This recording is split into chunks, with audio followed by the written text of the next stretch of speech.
Hello दोस्तों, मैं प्रशांत exam bridge की यूट्यूब चैनल में आपका स्वागत करता हूं। मैं उम्मीद करता हूं आप सभी लोग बहुत अच्छे होंगे। दोस्तों, आज के इस वीडियो पे मैं एनएफसी यानी कि न्यूक्लियर फ्यूल कॉम्प्लेक्स में कंडक्ट कराए जाने वाले एग्जाम केमिकल प्लांट ऑपरेटर के एडवांस टेस्ट का एक्सपेक्टेड मॉडल पेपर लेके के आया हूं, जो कि आने वाले एग्जाम के लिए बहुत इंपॉर्टेंट है। प्लीज़ आप इस वीडियो को अंत तक जरूर देखिए ताकि आपको पता चल सके एग्जाम पैटर्न कैसा है और एग्जाम पे कैसे क्वेश्चन पूछे जाते हैं।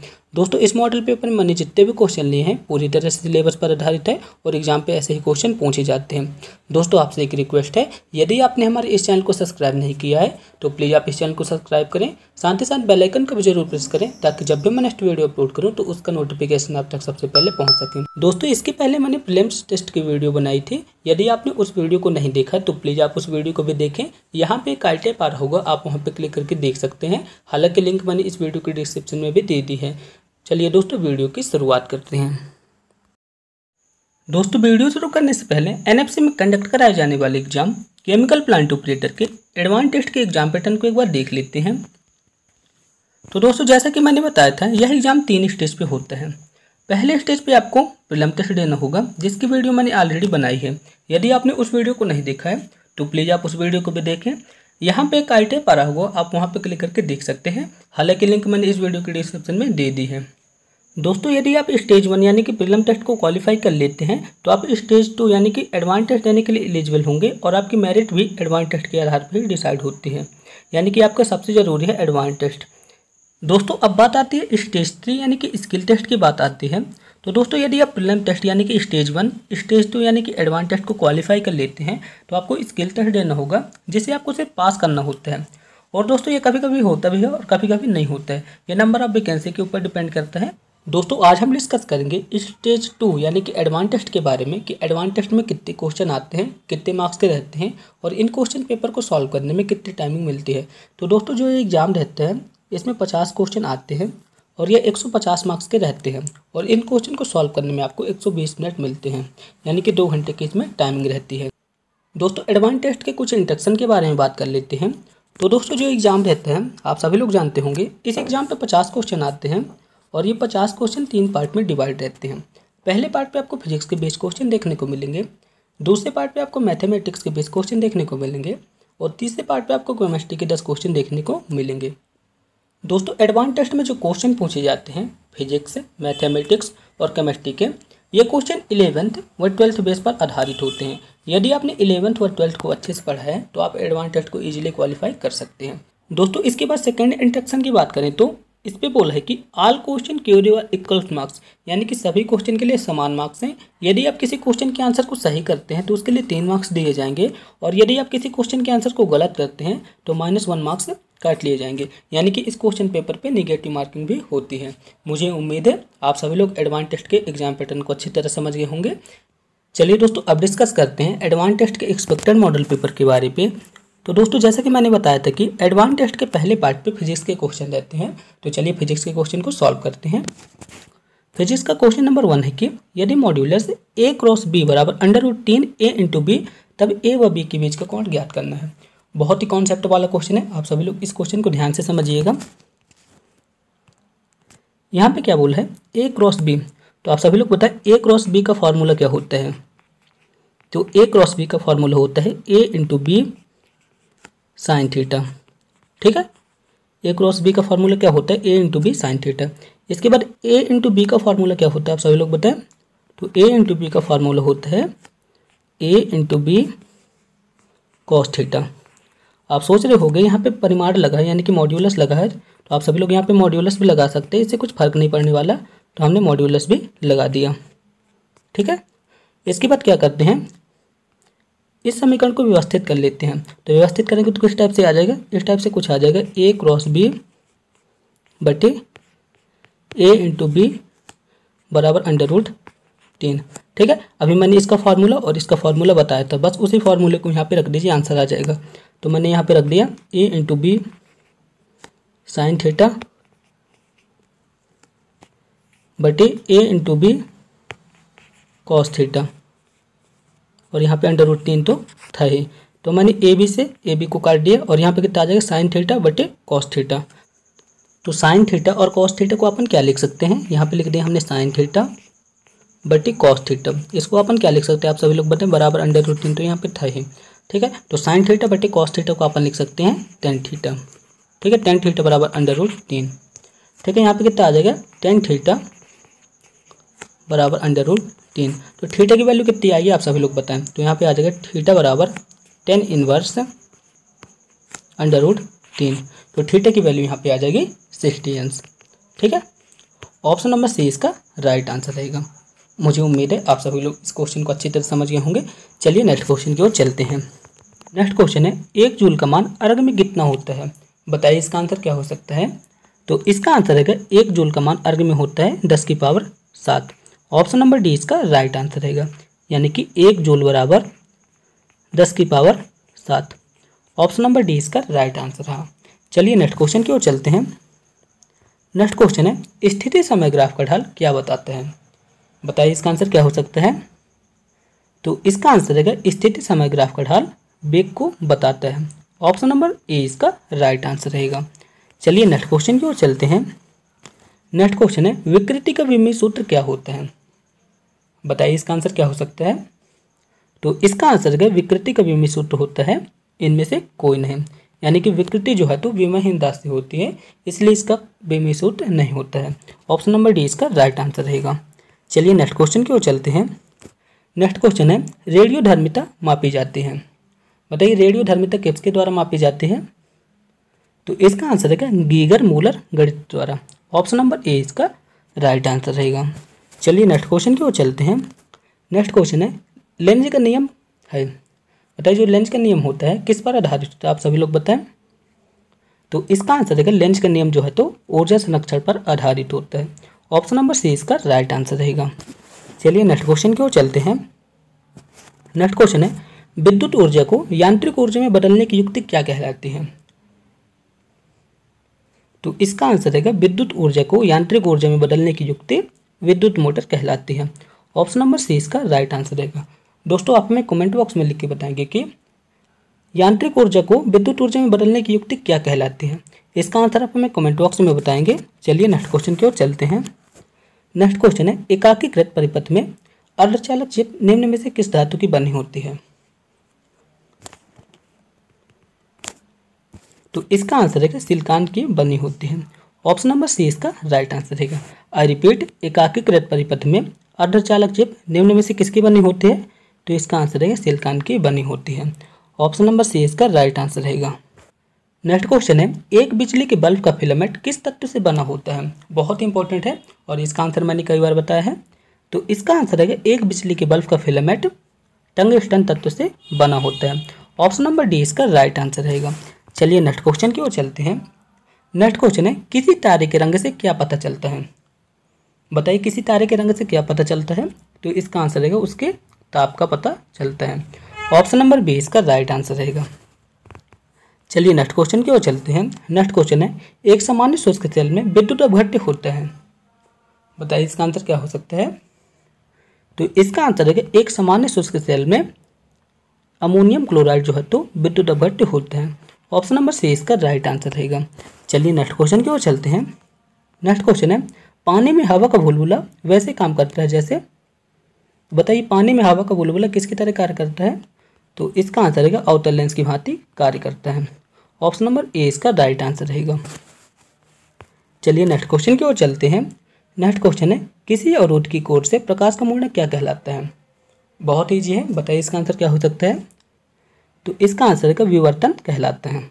ऑप्शन नंबर बी इसका राइट आंसर रहेगा। नेक्स्ट क्वेश्चन है, मानव शरीर का समान तापक्रम 98.4 फ़ारेनहाइट होता है, यह किसके डिग्री सेल्सियस के बराबर होता है। तो बताइए इसका आंसर क्या हो सकता है, मैंने बताया था इसका आंसर। तो इसका आंसर है 37 डिग्री सेल्सियस के बराबर होता है, लेकिन यहाँ पे 37 तो दिया नहीं है तो उसके अप्रोक्सीमेट होता है, यानी कि ऑप्शन नंबर 20 का राइट आंसर रहेगा। ठीक है, यानी कि 36.89 डिग्री सेल्सियस को अपन 37 डिग्री लिख सकते हैं, यानी कि ऑप्शन नंबर 20 का राइट आंसर रहेगा। आई रिपीट, मानव शरीर का तापक्रम 98.4 डिग्री फ़ारेनहाइट किसके डिग्री सेल्सियस के बराबर होता है। तो इसका आंसर रहेगा 36.89 डिग्री सेल्सियस के बराबर होता है। ऑप्शन नंबर 20 का राइट आंसर रहेगा। नेक्स्ट क्वेश्चन है, द्रव चालित ब्रेक किसके नियम पर कार्य करता है, द्रव चालित ब्रेक मतलब हाइड्रोलिक ब्रेक किसके नियम पर कार्य करता है? बताइए इसका आंसर क्या हो सकता है? तो इसका आंसर रहेगा पास्कल नियम पर कार्य करता है।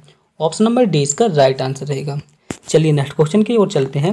नेक्स्ट क्वेश्चन है न्यूटन के पहले नियम को भी कहते हैं।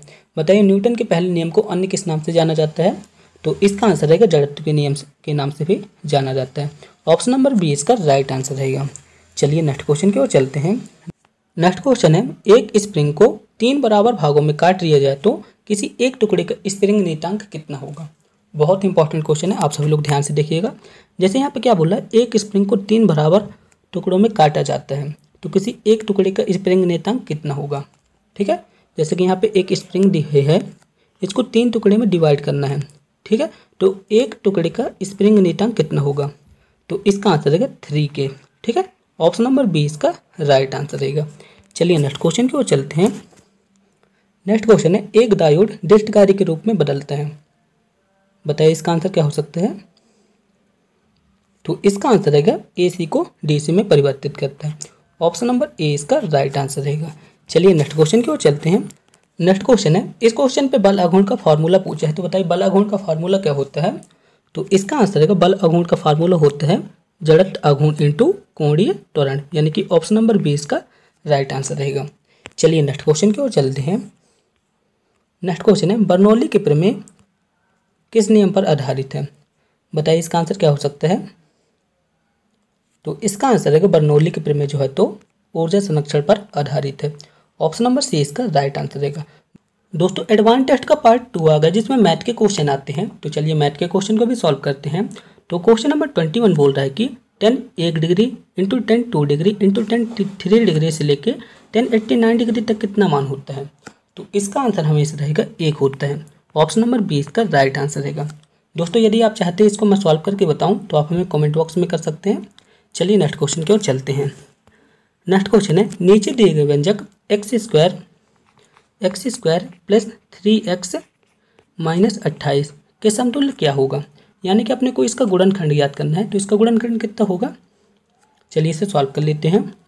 तो यहाँ पे आ जाएगा x square plus 7x minus 4x और यहाँ पे 28 तो रहेगी, तो यहाँ पे कितना आ जाएगा? x को अपन कॉमन ले लिए x प्लस 7 और यहाँ पे कितना आ जाएगा? माइनस 4 को अपन कॉमन ले लिए x प्लस 7। ठीक है, तो यहाँ पे गुणनखंड कितने आ जाएंगे? यहाँ पे आ जाएगा x माइनस 4 और यहाँ पे आ जाएगा x प्लस 7, यानी कि ऑप्शन नंबर ए इसका राइट आंसर रहेगा। चलिए नेक्स्ट क्वेश्चन की ओर चलते हैं। नेक्स्ट क्वेश्चन है श्रेणी -4 1 2 5 का दसवां पद क्या होगा? -4 1 2 5 का दसवां पद हमें ज्ञात करना है। यहाँ पे हमें पद भी बता दिया है, यानी कि n की वैल्यू भी हमें पता है। तो समांतर श्रेणी का सूत्र क्या होता है? तो समांतर श्रेणी का सूत्र होता है a प्लस n-1 d। यहाँ पे प्रथम पद क्या है? प्रथम पद यहाँ पे 4 रहेगा, a की वैल्यू यहाँ पे -4 रहेगी, d की वैल्यू यहाँ पे 3 रहेगी और यहाँ पे n की वैल्यू तो पता है कितनी है? 10। तो हमने इस फॉर्मूले पे मान रखना है, तो हमने यहाँ पे लिख दिया -4 प्लस n यहाँ पे कितना है? 10 है, 10 - 1 और d की वैल्यू यहाँ पे कितनी है? 3 है। तो बस मान रख दीजिए, तो यहाँ पे कितना आ जाएगा? -4 प्लस यहाँ पे कितना आ जाएगा? 9 × 3, तो यहाँ पे कितना आ जाएगा? 27 प्लस -4, तो यहाँ पे कितना आ जाएगा? 23 आ जाएगा। ऑप्शन नंबर ए इसका राइट आंसर रहेगा। चलिए नेक्स्ट क्वेश्चन की ओर चलते हैं। नेक्स्ट क्वेश्चन है यदि x + 2y = 3 + yi तो x और y की वैल्यू को हमें फाइंड करना है। बहुत ही इजी क्वेश्चन है। इस क्वेश्चन पे अपन क्या करते हैं, जो वास्तविक भाग है उसको अलग और जो अधिकल्पित भाग है उसको अलग कर देते हैं। आप सोच रहे हो अधिकल्पित भाग कौन सा होगा, तो जिसके साथ i होगा वह अधिकल्पित भाग होगा। तो वास्तविक और अधिकल्पित भाग को अलग अलग करते हैं। तो यहाँ पे वास्तविक भाग कितना आ जाएगा? x = 3 और अधिकल्पित भाग कितना आ जाएगा? 2i = yi। i से i कट गए, यानी कि y की वैल्यू अपनी आ गई 2, x की वैल्यू आ गई 3 और y की वैल्यू आ गई 2, यानी कि ऑप्शन नंबर ए इसका राइट आंसर रहेगा। चलिए नेक्स्ट क्वेश्चन की ओर चलते हैं। नेक्स्ट क्वेश्चन है सरल रेखा 4x + 3y - 12 की प्रवणता क्या होगी? इसकी प्रवणता को हमें ज्ञात करना है। तो सबसे पहले क्या करते हैं, हम इसको इक्वेशन नंबर 1 देते हैं और इक्वेशन नंबर 1 की तुलना किससे कर देते हैं? ax + by + c = 0 से कर देते हैं। तो a की वैल्यू कितनी हो जाएगी? a की वैल्यू अपनी हो जाएगी 4, बी की वैल्यू हो जाएगी 3 और सी की वैल्यू हो जाएगी अपनी 12। दोस्तों क्वेश्चन पे क्या बोला, प्रवणता। प्रवणता के लिए सूत्र क्या होता है, m बराबर माइनस ए बटे बी।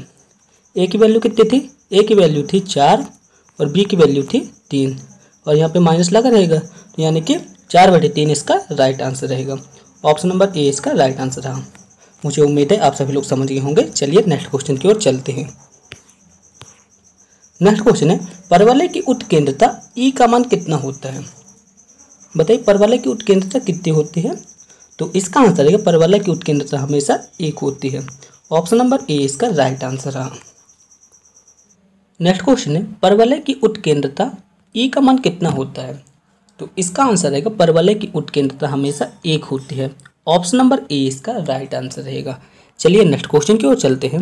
नेक्स्ट क्वेश्चन है, इंडिया शब्द के अक्षरों को लेकर कितने भिन्न शब्द बनाए जा सकते हैं। तो यहाँ पे इंडिया हमने लिख दिया, तो आप सभी लोग बताएं इंडिया शब्द के अक्षर से कितने अक्षर बनाए जा सकते हैं।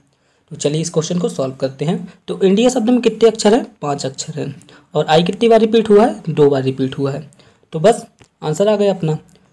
इंडिया शब्द में कितने अक्षर हैं, 5 अक्षर हैं और आई कितनी बार रिपीट हुआ है, 2 बार, तो हमने 2 लिख दिया। और 5 का फैक्टोरियल कितना होता है, 5 का फैक्टोरियल होता है 5 4 3 2 1 और आई कितनी बार रिपीट हुआ, तो 2 बार, तो 2 × 1, तो 2 से 2 कट गया, 2 से 2 कट गया।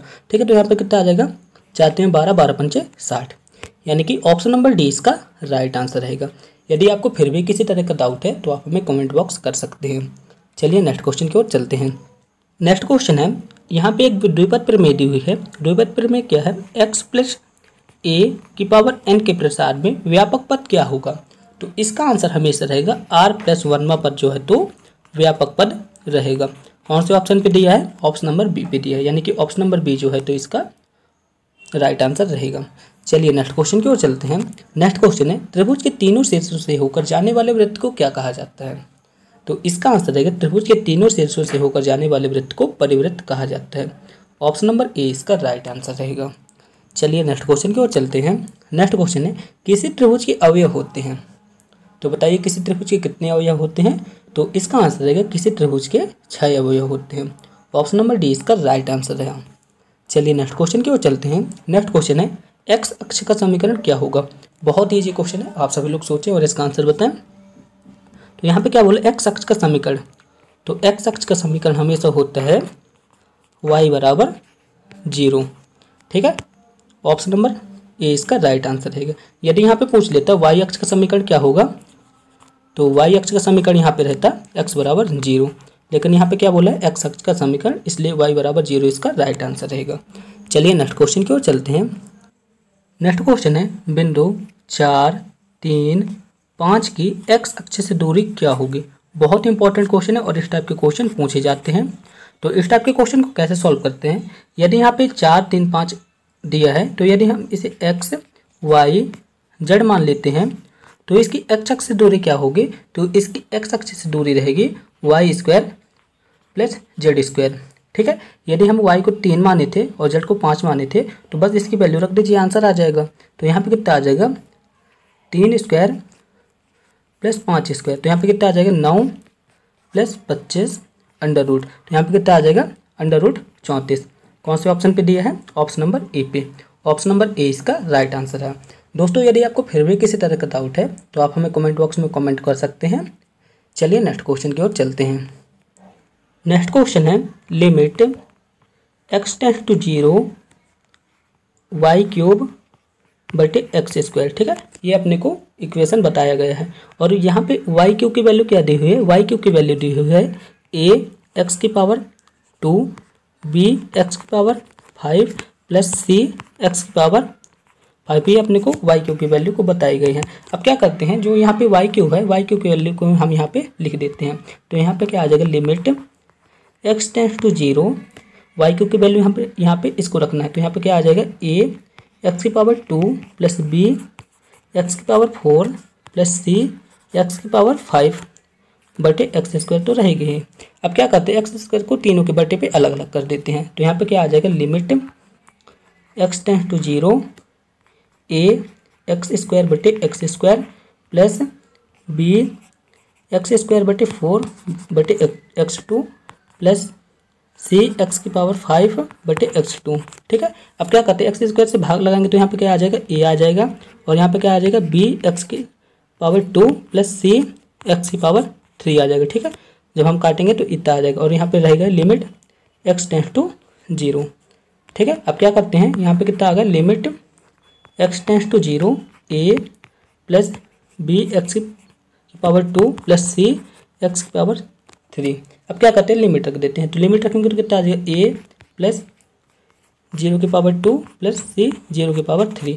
तो यहाँ पे कितना आ जाएगा, यहाँ पे आ जाएगा only on A. Option number A इसका राइट आंसर रहेगा। ठीक है, सॉरी ऑप्शन नंबर बी इसका राइट आंसर रहेगा। चलिए नेक्स्ट क्वेश्चन की ओर चलते हैं। नेक्स्ट क्वेश्चन है 4x की पावर क्यूब का अवकलन गुणांक क्या होगा। तो अवकलन की परिभाषा क्या होती है, x की पावर n बराबर n into x n minus 1। बस इसी फॉर्मूले से इस क्वेश्चन को सॉल्व कर दीजिए। तो यहाँ पे कितना आ जाएगा, 4 इंटू 3 एक्स की पावर 3 माइनस 1। तो यहाँ पे क्या आ जाएगा, 4 3 12 और x की पावर 2। ठीक है, कौन से ऑप्शन पे दिया है, ऑप्शन नंबर सी पे दिया है, यानी कि ऑप्शन नंबर सी इसका राइट आंसर रहेगा। चलिए नेक्स्ट क्वेश्चन की ओर चलते हैं। नेक्स्ट क्वेश्चन है D upon D X into cos X, यानी कि कॉस एक्स का अवकलन क्या होगा। तो इसका आंसर रहेगा minus sine x. Option number कौन से ऑप्शन पे दिया है, ऑप्शन नंबर ए इसका राइट आंसर रहेगा। चलिए नेक्स्ट क्वेश्चन की ओर चलते हैं। नेक्स्ट क्वेश्चन है दीर्घवृत्त का क्षेत्रफल क्या होता है। दीर्घवृत्त का क्षेत्रफल क्या होता है, आप सभी लोग सोचें और इसका आंसर बताएं। तो दीर्घवृत्त का फार्मूला क्या होता है, एक्स स्क्वायर बटे ए स्क्वायर प्लस वाई स्क्वायर बटे बी स्क्वायर बराबर 1 रहता है।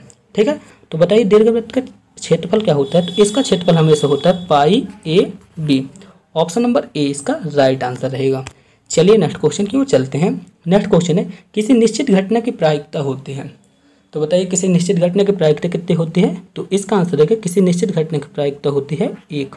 ऑप्शन नंबर ए इसका राइट आंसर रहेगा। चलिए नेक्स्ट क्वेश्चन की ओर चलते हैं। नेक्स्ट क्वेश्चन है कॉट एक्स का समाकलन क्या होगा। कॉट एक्स का इंटीग्रेशन क्या होगा, आप सभी लोग बताएं। तो इसका आंसर रहेगा कॉट एक्स का इंटीग्रेशन होता है log sine x. Option number A इसका राइट आंसर रहेगा। चलिए नेक्स्ट क्वेश्चन की ओर चलते हैं। नेक्स्ट क्वेश्चन है अचर पद का समाकलन क्या होता है। अचर पद का समाकलन क्या होता है, आप सभी लोग बताएं। तो इसका आंसर रहेगा एक अचर राशि होती है। ऑप्शन नंबर बी इसका राइट आंसर रहेगा। चलिए नेक्स्ट क्वेश्चन की ओर चलते हैं। नेक्स्ट क्वेश्चन है यदि दो वृत्तों की परिधियों का अनुपात 4:9 है तो उनके क्षेत्रफल का अनुपात क्या होगा। बहुत ईजी क्वेश्चन है और बहुत बार पूछा भी गया है। तो जब भी इस टाइप का क्वेश्चन आता है तो जो परिधि लिखी रहती है, परिधि क्या है 4:9 है, तो हमने लिख दिया 4:9। ठीक है, अब क्या करते हैं इनका वर्ग कर देते हैं तो इसका आंसर आ जाता है, यानी कि 16/81, यानी कि 16:81 जो है तो इनका राइट आंसर रहेगा। ये उनके क्षेत्रफल का अनुपात कहलाएगा। दोस्तों एडवांस टेस्ट का पार्ट 3 आ गया जिसमें केमिस्ट्री के क्वेश्चन आते हैं। तो चलिए केमिस्ट्री के क्वेश्चन को भी सॉल्व करते हैं। तो क्वेश्चन नंबर 41 है। क्वेश्चन नंबर 41 कहता है कि OH क्रियात्मक समूह क्या व्यक्त करता है। तो बताइए OH क्रियात्मक समूह क्या व्यक्त करता है। तो इसका आंसर रहेगा OH क्रियात्मक समूह जो है तो एल्कोहल को व्यक्त करता है। ऑप्शन नंबर ए इसका राइट आंसर रहेगा। दोस्तों आप हमें कमेंट बॉक्स में लिख के बताएंगे कि CHO समूह क्या व्यक्त करता है। इसका आंसर आप हमें कमेंट बॉक्स में लिख के बताएंगे। चलिए नेक्स्ट क्वेश्चन की ओर चलते हैं। नेक्स्ट क्वेश्चन है पुराने तेल चित्रों के रंगों को फिर से उभारने के काम आता है। तो बताइए इसका आंसर क्या हो सकता है। तो इसका आंसर है कि हाइड्रोजन परऑक्साइड जो है तो पुराने तेल चित्रों के रंगों को फिर से उभारने के काम आता है। ऑप्शन नंबर सी इसका राइट आंसर रहेगा। चलिए नेक्स्ट क्वेश्चन की ओर चलते हैं। नेक्स्ट क्वेश्चन है कांच होता है। बताइए जो कांच होता है तो कांच क्या होता है। तो इसका आंसर रहेगा अशीतित द्रव होता है। ऑप्शन नंबर डी इसका राइट आंसर रहेगा। चलिए नेक्स्ट क्वेश्चन की ओर चलते हैं। नेक्स्ट क्वेश्चन है एक रेडियोधर्मी तत्व जिसके भारतवर्ष में बड़े भंडार पाए जाते हैं। बताइए भारत में किसके बड़े भंडार पाए जाते हैं जो रेडियोधर्मी तत्व होते हैं। तो इसका आंसर रहेगा थोरियम। आप सभी लोग जानते होंगे थोरियम उत्पादन में भारत विश्व में पहले स्थान पे है। ऑप्शन नंबर सी इसका राइट आंसर रहेगा। चलिए नेक्स्ट क्वेश्चन की ओर चलते हैं। नेक्स्ट क्वेश्चन है गैलेना का रासायनिक नाम क्या है। गैलेना यानी कि PbS। ठीक है, यानी कि लेड सल्फाइड इसका राइट आंसर रहेगा। ऑप्शन नंबर सी इसका राइट आंसर रहेगा। आई रिपीट गैलेना का रासायनिक नाम क्या है, लेड सल्फाइड है। ऑप्शन नंबर सी इसका राइट आंसर है। चलिए नेक्स्ट क्वेश्चन की ओर चलते हैं। नेक्स्ट क्वेश्चन है मानव शरीर में तामा धातु की मात्रा की वृद्धि होने से कौन सी बीमारी होती है? तो बताइए, मानव शरीर में यदि तांबे धातु की वृद्धि हो जाए तो कौन सी बीमारी होती है? तो इसका आंसर रहेगा विल्सन की बीमारी हो जाती है। ऑप्शन नंबर डी इसका राइट आंसर रहेगा। चलिए नेक्स्ट क्वेश्चन की ओर चलते हैं। नेक्स्ट क्वेश्चन है, किस समूह के तत्वों को सिक्का धातु कहा जाता है? बहुत इंपॉर्टेंट क्वेश्चन है। इसके पहले मैंने पेरियोडिक टेबल से रिलेटेड वीडियो को बनाए थे। यदि आपने उस वीडियो को नहीं देखा तो प्लीज़ आप उस वीडियो को देखें। यहाँ पे एक आई टैप आ रहा होगा, आप वहाँ पे क्लिक करके देख सकते हैं। हालांकि लिंक मैंने इस वीडियो के डिस्क्रिप्शन में दे दी है। तो बताइए इसका आंसर क्या हो सकता है? तो इसका आंसर रहेगा ऑप्शन नंबर बी, द्वितीय समूह के तत्वों को सिक्का धातु कहा जाता है। ऑप्शन नंबर बी इसका राइट आंसर रहेगा। चलिए नेक्स्ट क्वेश्चन की ओर चलते हैं। नेक्स्ट क्वेश्चन है, तांबा का शत्रु तत्व कौन सा है? बताइए तांबा का शत्रु तत्व क्या होता है? तो इसका आंसर रहेगा तांबा का शत्रु तत्व है जो है तो गंधक है। ऑप्शन नंबर ए इसका राइट आंसर रहेगा। चलिए नेक्स्ट क्वेश्चन की ओर चलते हैं। नेक्स्ट क्वेश्चन है, रॉकेट को चलाने में प्रयुक्त ईंधन क्या कहलाता है? बताइए इसका आंसर क्या हो सकता है? तो इसका आंसर रहेगा रॉकेट को चलाने में प्रयुक्त ईंधन कहलाता है प्रणोदक, यानी कि ऑप्शन नंबर सी इसका राइट आंसर रहेगा। चलिए नेक्स्ट क्वेश्चन की ओर चलते हैं। नेक्स्ट क्वेश्चन है, किसी ईंधन की अपस्फोटरोधी गुण को प्रदर्शित करते हैं? बताइए इसका आंसर क्या हो सकता है? तो इसका आंसर रहेगा ऑक्टेन संख्या। या फिर क्वेश्चन पे पूछ लेता, पेट्रोल की गुणवत्ता मापी जाती है, तो इसका आंसर रहता है ऑक्टेन संख्या से।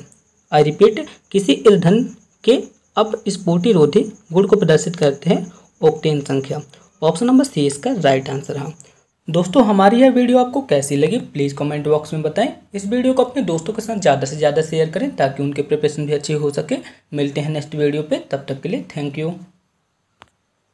दोस्तों, अगर आपको इस वीडियो का PDF प्राप्त करना है तो आप हमारे टेलीग्राम ग्रुप से जुड़ सकते हैं। लिंक मैंने इस वीडियो के डिस्क्रिप्शन में दे दी है, आप वहां से जाके इस वीडियो का PDF प्राप्त कर सकते हैं।